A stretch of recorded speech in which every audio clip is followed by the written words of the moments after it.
supérieure à la réalité, car la plupart de leurs actifs seraient cachés derrière de nombreux comptes, sociétés offshore et à l'abri de paradis fiscaux. Qui veut une Lamborghini pour la victoire? L'ex-président était réputé pour sa passion des voitures de luxe. Sur ces images, les rebelles dévoilent une partie d'entre elles. La famille Assad a aussi été impliquée dans le commerce de la drogue. Au fil des années, le dictateur syrien est toujours parvenu à résister aux sanctions internationales. Le départ du dictateur syrien est vécu comme une libération. Un vent d'espoir souffle sur la population. Même si l'avenir reste incertain, le nouvel homme fort du pays reste très discret sur ses intentions. Sébastien Rosenfeld, Benjamin Van Kelst. L'enfant sur un char, une image pour l'histoire. Instrumentalisé ou opportuniste, ce moment illustre une nouvelle ère avec en toile de fond les forces islamiques. Il y a ceux qui posent pour la postérité et ceux qui retrouvent leurs proches après de nombreuses années de lutte armée. C'est une joie indescriptible. Après 14 ans passés loin de notre famille, nous revenons la tête haute. Nous ne sommes pas revenus grâce à une solution politique ou démocratique. Nous sommes revenus grâce à Dieu, grâce au sang versé par nos martyrs. De nombreux habitants se retrouvent à la grande mosquée des Omeyyades. Des familles croisent des membres de la milice. Beaucoup rêvent d'un avenir meilleur, débarrassés du dictateur. Nous pouvons à présent parler librement. J'espère que nous nous traiterons avec bienveillance et que nous travaillerons main dans la main pour reconstruire ce pays. Mon père était dans l'armée, il nous faisait peur en nous disant que les murs avaient des oreilles. Pour rassurer la population, la Banque centrale de Syrie affirme que l'argent des déposants est en sûreté. Hier pourtant, elle était la cible de pillards. La sécurité est un enjeu essentiel pour le nouveau pouvoir en place. Reste à connaître les intentions d'Abou Mohamed al-Jolani, le nouveau maître de Damas. Alors que la Syrie plonge dans l'inconnu, la population est de retour, comme ici au poste frontière de Silvegozou. Ces familles rêvent d'un nouvel avenir. Je suis venu ici, en Turquie, il y a 9 ans, à cause de la guerre. Mais là, je reviens au pays. Tous les gens reviennent en Syrie. Ils reviennent pour construire l'avenir. L'espoir est de retour dans une Syrie fragilisée par 13 années de guerre et un demi-million de morts. Bachar al-Assad, c'était le régime de la terreur. La plupart de ses opposants ont terminé en prison dans des conditions inhumaines, torturés, affamés. Des prisons prises d'assaut par les rebelles. Des images très dures commentées par Chantal Monet et Pascal Noriega. À coups de fusil ou de pied. Les portes en fer ont du mal à s'ouvrir. Mais quand elles cèdent, c'est l'explosion de joie. Des milliers d'opposants sont libérés. Certains croupissaient depuis des dizaines d'années. Ici, c'est la section des femmes. On découvre aussi la barbarie d'un régime où même les enfants croupissent derrière les barreaux, comme cette fillette de 13 ans, ou encore ce bambin. La prison de Sednaya, à 30 km au nord de Damas, surnommée l'abattoir humain ou l'usine à mort. Pendaison, extermination, torture, privation d'eau et de nourriture. En moyenne, 300 morts par mois, 10 par jour, depuis des années. Cet homme vient d'être libéré. Il n'arrive même pas à marcher. Celui-ci a perdu la mémoire.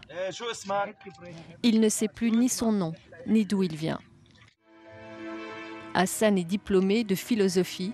Il a passé 8 ans dans les prisons de Bachar pour trahison.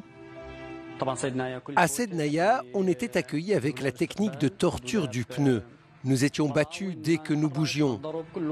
On avait toujours les yeux bandés. On ne pouvait rien voir. Vous ne savez jamais si c'est à votre tour de mourir. Des spécialistes de la recherche et du sauvetage sont envoyés dans les prisons à la recherche de détenus et de personnes portées disparues. Il faut parfois percer les murs, car certains opposants ont été jetés dans des caches souterraines, pouvant à peine respirer. Chantal Monet, notre référente pour l'actualité internationale, nous a rejoint. Bonsoir Chantal. Bonsoir Caroline. Qui sont ces hommes et ces femmes qui ont été libérées par les rebelles? Eh bien, des prisonniers politiques, donc tous ceux considérés comme ennemis du pouvoir, et parfois il suffisait de prononcer un mot. Il y a des chrétiens, il y a des druzes, il y a des démocrates, il y a des avocats, des journalistes, des intellectuels. Le régime Assad, c'était l'arbitraire dans toute son horreur.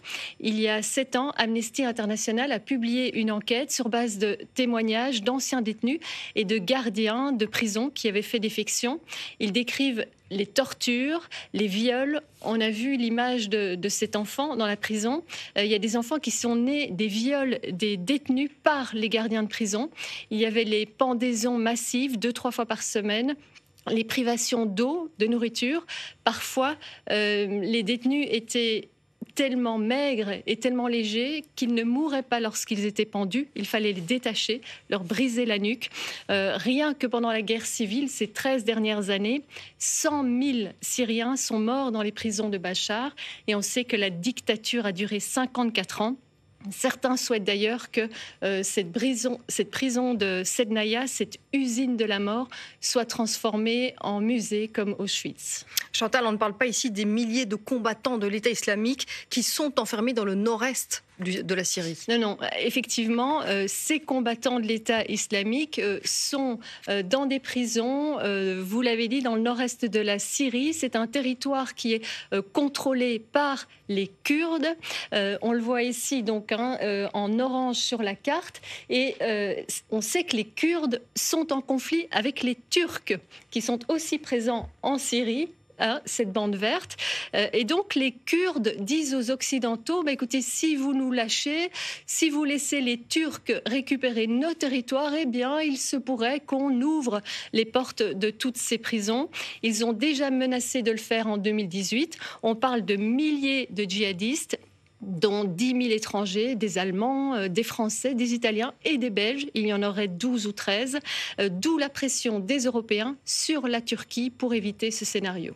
Merci beaucoup Chantal pour cette analyse en direct. Et j'ajoute que l'Organisation des Nations Unies a demandé que tous les responsables d'exactions sous le régime Assad rendent des comptes, en ce compris l'ancien président syrien. L'ONU appelle aussi à protéger les minorités. Les enjeux sont immenses dans un pays dévasté par 13 ans de guerre civile qui a fait plus d'1 demi-million de morts. La Syrie occupe une situation géopolitique centrale au Moyen-Orient. Comment va se jouer le nouvel équilibre dans la région?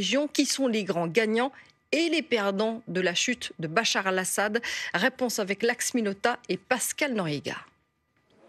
En vert sur cette carte, les pays gagnants de la chute du régime syrien, la Turquie et Israël. En rouge, les perdants, la Russie et l'Iran. Moscou possède plusieurs bases militaires aériennes en Syrie. La Russie perd donc une zone stratégique dans la région. Pour le président Vladimir Poutine, allié depuis des années du clan Assad, c'est une défaite.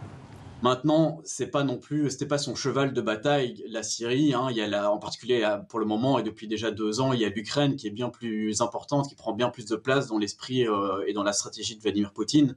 Et donc, c'est une défaite, mais qui reste une défaite tout à fait relative. Autre perdant, l'Iran. Le pays a vu son ambassade pillée à Damas hier. Téhéran perd un axe important pour sa livraison d'armes. Il permettait de faire le lien depuis l'Iran via l'Irak, par la Syrie jusqu'au Liban et éventuellement aussi en Palestine avec le Hamas. Du côté des gagnants, à présent, la Turquie, qui a toujours soutenu une partie de ses rebelles victorieux. Ankara souhaite en profiter pour repousser les forces kurdes syriennes le plus loin de sa frontière sud. Israël est favorable à un affaiblissement de l'influence iranienne et avance ses pions. Des chars israéliens se sont positionnés à la frontière, en territoire syrien, dans une zone démilitarisée, normalement placée sous surveillance internationale. En Occident, des voix ont célébré la fin du régime de Bachar al-Assad, mais la situation crée aussi une instabilité dangereuse. On se souvient à nouveau lors des printemps arabes en 2011, tout le monde était très content de la chute de toute une série de régimes au Moyen-Orient et en Afrique du Nord, et ça a mené à une instabilité extrêmement compliquée qui a vu l'avènement ensuite notamment de l'État islamique. Les États-Unis ont mené hier soir des dizaines de frappes aériennes dans le centre de la Syrie pour viser des cibles du groupe État islamique. Qu'en est-il des Syriens de Belgique qui ont trouvé refuge dans notre pays? Pour les personnes que nous avons rencontrées, leur vie est à présent en Belgique. Elles pensent à l'avenir de leurs enfants et surtout, en ce moment, la sécurité est loin d'être garantie en Syrie. Des réactions recueillies par Aurélie Henneton et Amélie Bailly. Depuis le début de la guerre, 44 000 Syriens bénéficient d'une protection en Belgique. La famille Al-Ibrahim est arrivée il y a 7 ans. Yazen ne se voit pas habiter dans un pays qu'il ne connaît pas et où rien ne l'attend. On n'a pas l'école, on n'a pas de Wi-Fi, on n'a pas d'eau, d'électricité. Si je vais maintenant dans ma maison, je ne sais pas quand il va tomber. Moi, ça fait, on va dire, 7 ans que je suis ici. Je vais avoir le CSS, après je vais avoir la nationalité belge. Ici, depuis ses 9 ans, Rétage étudie et souhaite poursuivre son chemin ici. Même ma famille en Turquie, la famille de mon père, de ma mère, tout le monde veut retourner en Syrie maintenant. Mais toi? Non, je vais rester là, avec mes frères. Si je retourne en Syrie, c'est pour passer un séjour, aller voir la famille, si ça va là-bas. Et puis je reviens. Pour ce spécialiste, le retour se fera par phase et avec le temps. D'abord, les déplacer à l'intérieur de la Syrie, majoritaire. Pour ceux qui sont déplacés en Europe et qui souvent bénéficient d'un statut de réfugié, là c'est moins évident. D'abord parce qu'il faut rappeler que si on retourne dans son pays d'origine, on perd automatiquement son statut de réfugié, qui est un statut très protecteur. Et donc je pense que certains vont logiquement attendre quelque temps de voir quel est le nouveau régime qui va se mettre en place. Sena et Salim vivent ici avec 5 de leurs 8 enfants. Ils souhaitent vivre encore en Belgique pour leur avenir. Selon moi, personne ne veut rester en Syrie, même sans Bachar al-Assad. Ma sœur ne demande que ça, quitter la Syrie, il n'y a plus rien. Il faudra au moins 10 à 20 ans pour se relever. Quand ce pays pourra-t-il redevenir stable? Le pays est détruit. Le peuple est comme mort. Même s'il reste de la famille en Syrie, le retour n'est pas une option, même avec un autre régime. J'ai peur, très peur, et je ne pense pas y retourner tant j'ai peur. Mon cœur n'est plus en Syrie, tout ce que j'avais a été détruit. La désolation, l'insécurité, l'incertitude sont autant de facteurs pour ces Syriens qui ont refait leur vie. Et j'ajoute que plusieurs pays européens, dont la Belgique, suspendent provisoirement le traitement des demandes d'asile de Syriens. La situation est actuellement trop floue pour évaluer le risque d'un éventuel retour. Écoutez à ce propos Sophie von Balberg, commissaire générale aux réfugiés et apatrides. Elle est interrogée par Thomas Decuper. Nous suivons la situation de près. La situation vient de changer en très peu de temps, en quelques jours, ce week-end avec la chute du régime. Nos services suivent la situation. On va récolter des informations objectives sur la situation dans le pays, en Syrie. Et donc, je ne peux pas vous dire combien de temps ça va durer. J'espère pas trop longtemps et que très rapidement, la situation se stabilisera. Spécialement d'abord pour les Syriens qui le méritent bien, puisque ça fait 14 ans qu'ils sont en guerre. Voilà ce qu'on pouvait dire ce soir sur la situation en Syrie après la chute du régime de Bachar al-Assad. Une actualité à suivre à tout moment via notre site et application RT L'Info.